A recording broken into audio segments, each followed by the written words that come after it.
Good day everyone, I am Jobilin A. Vinya from BEd1. So today, I have 5 topics to discuss to you. So first, we have women and work in the Philippines. Second, the nature of women's paid work. Third, sex rule stereotyping at work. Fourth, small and medium scale enterprises. And lastly, we have the women in the informal sector. So let us discuss first the women and work in the Philippines. The women and work in the Philippines is about the everyday lives of Filipino women who balance their dreams, responsibilities, and the expectations placed on them.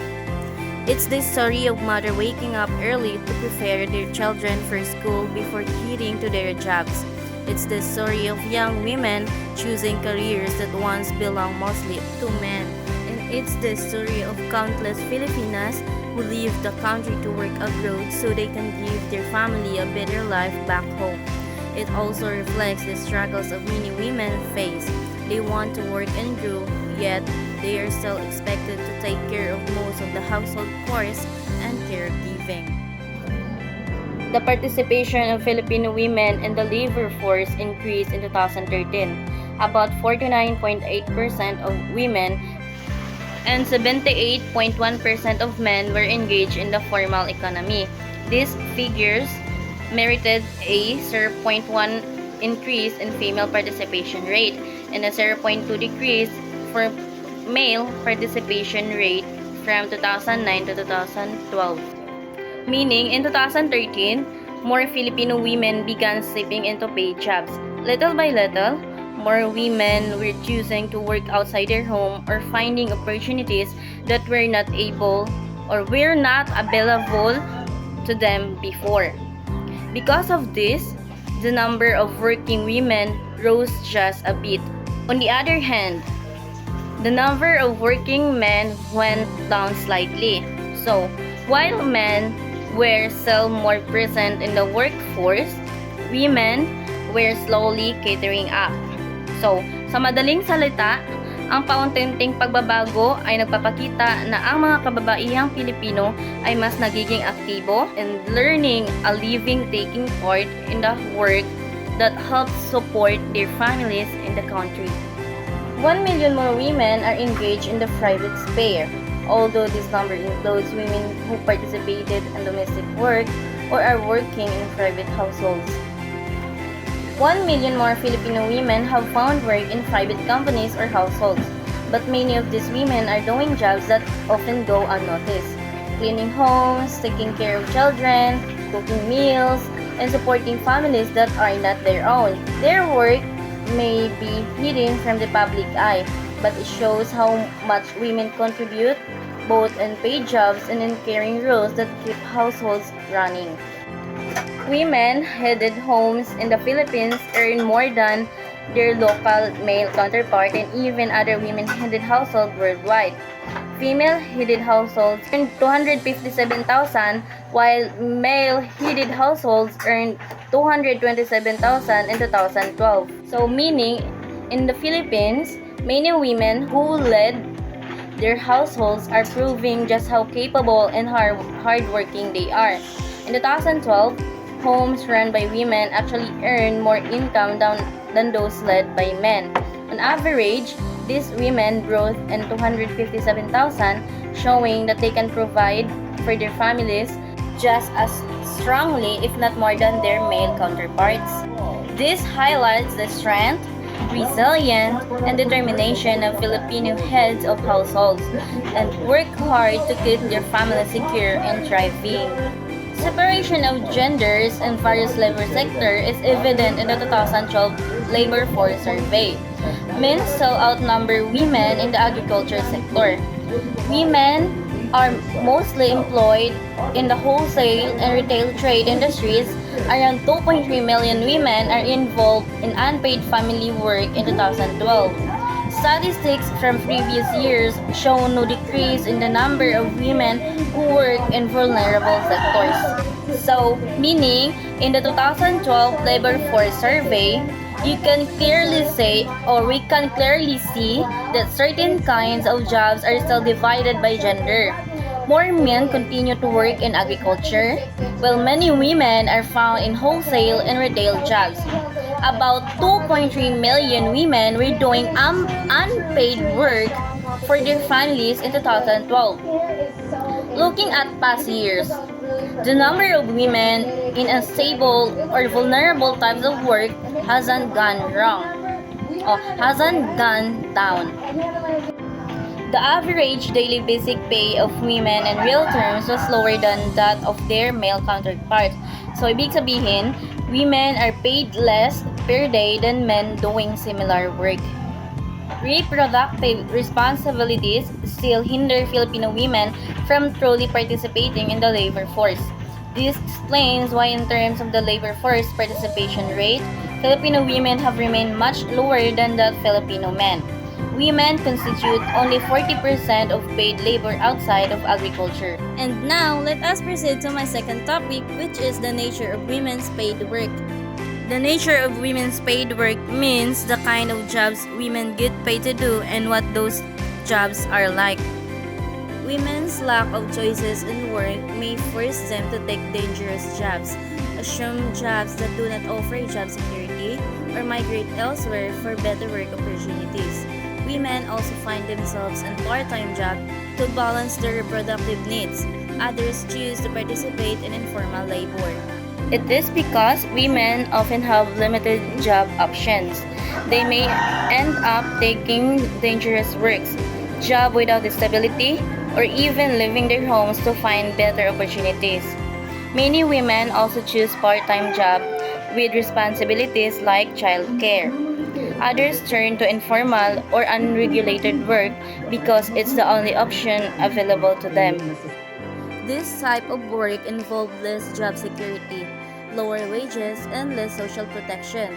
The idea that women are merely casual workers makes them more susceptible to lower pay. Meaning, these jobs often come with little security, low pay, and almost no protection. And because women are often seen as just casual workers, they become even more vulnerable to being underpaid. Women head 25% of households around the globe, but it is known that these households are often poorer due to wage discrimination and other gender-specific forms of discrimination against women.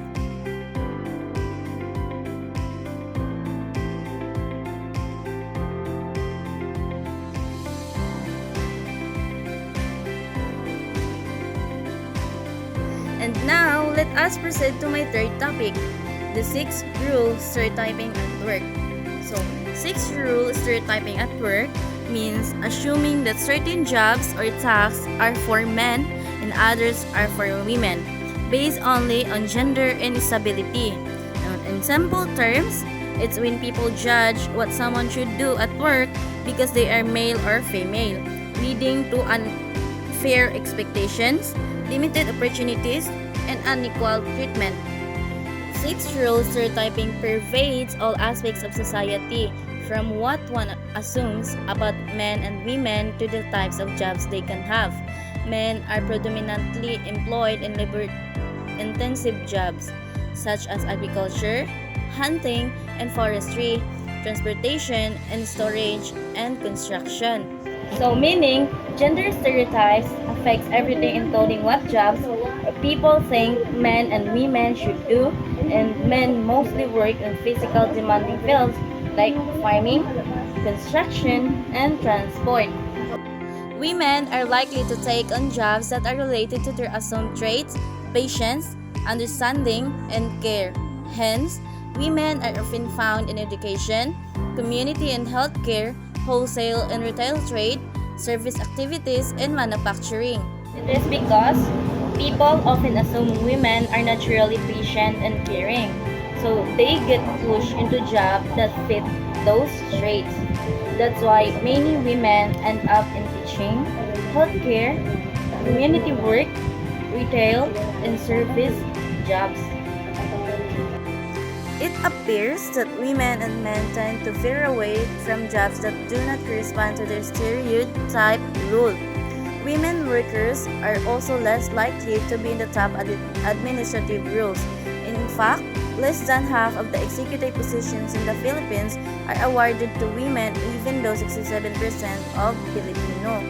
So, both men and women often avoid jobs that don't match the stereotype society gives them. Because of this, women are still less likely to reach top leadership positions. For example, in the Philippines, fewer than half of executive roles are given to women, even though women make up a large share of the workforce. So, let's proceed to my fourth topic, which is the small and medium scale enterprises. When we say small and medium scale enterprises, are businesses that are not very big. In 2015, about 45% of micro-enterprise owners in the Philippines were women, many of whom run small businesses like food stalls, retail shops, or personal services. However, they often lack business training or may leave their work due to family duties. To support them, the government provides loans, funding, and training through programs like the Great Women Project and the Compete Project. It explains that back in 2015, almost half of the people who owned microenterprises in the Philippines were women. Many of these businesses were small operations like food stalls, retail stores, and personal service shops. However, women in their sector often face challenges because they lack proper business training or long-term planning skills. Some also have to leave their businesses to take care of family responsibilities. And then let us proceed to my fifth and last topic, which is the women in the informal sector. When we say women in the informal sector, it is the women who work in jobs that are not officially registered or protected by the government. Women make up a large part of the informal sector in the Philippines, where people create their own jobs without stable pay, training, or protection. Most come from poor families and join informal work because it lets them earn money while managing household duties. However, these jobs often have no benefits, unsafe working conditions, and very low income. Women also have limited access to resources and education, which makes it harder for them to move to better jobs or grow their livelihood. Meaning, it shows how many women turn to informal work because it allows them to earn money while caring for their families. But these jobs are often unstable, low paying, and unsafe. Since many of these women come from poor backgrounds and lack training, they have fewer opportunities to move to better work, making their situation even harder. And that's all. Thank you for watching and listening.